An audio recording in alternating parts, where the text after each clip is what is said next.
புது வருஷம் பிறக்குது, புது வருஷம் பிறக்குது. எத்தனை வருஷம் ஆனாலும் வாழ்க்கை அப்படியே தான் இருக்குது, அப்படியே தான் இருக்குது.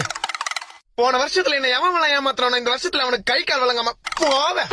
இந்த வருஷத்துல நான் வாழ்ற வாழ்க்கையை பார்த்து அவனுக்கு லாரி டயர்ல ஊந்து சாவ.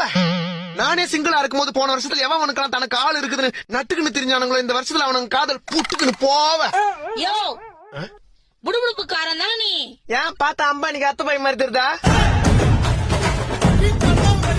நக்கல் தாயா உனக்கு. புது வருஷம் போறக்கும் போது எதுக்கு என் சாபமா விட்டுன்னு திரியற? நான் பண்றது 12 மாசத்துல பட்ட கஷ்டங்கள் அப்படி.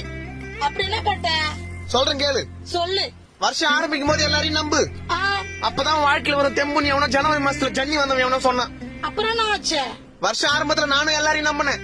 அப்புறம் 3வது மாசத்துல 3 பேர் முதுகுல குத்துனான். ஐயோ, 7வது மாசத்துல 7 பேர்கிட்ட ஏமாத்தினான். அப்புறம் இப்ப வருஷம் கடைசியில ஏமாந்தவன் ஒருத்தன் தான். அது யாரு? நான் தான். அப்ப போன வருஷம் ஃபுல்லா நீ சந்தோஷமாவே இல்லையா? என்ன பண்றது தாயி, மத்தவன் கவலைய பத்தி வச்சா நம்ம சந்தோஷமா இருக்க முடியல. நம்ம சந்தோஷமா இருந்தா அதை பார்த்து மத்தவன் கவலையாயிடுறான். சரி, இந்த 26ல ஒரு ரெசல்யூஷன் தான் என்ன? 4 விஷயம் தான். சொல்லு. மனசுக்கு ஸ்ட்ராங்கா கேட்டு, ஆ, மூளைக்கு நல்ல தாட்டு, ஆ, வாய்க்கு ஒரு பூட்டு, அப்புறம் வர தேர்தல்ல ஒரு ஓட்டு. சரிப்பா. Happy new year. பட்டா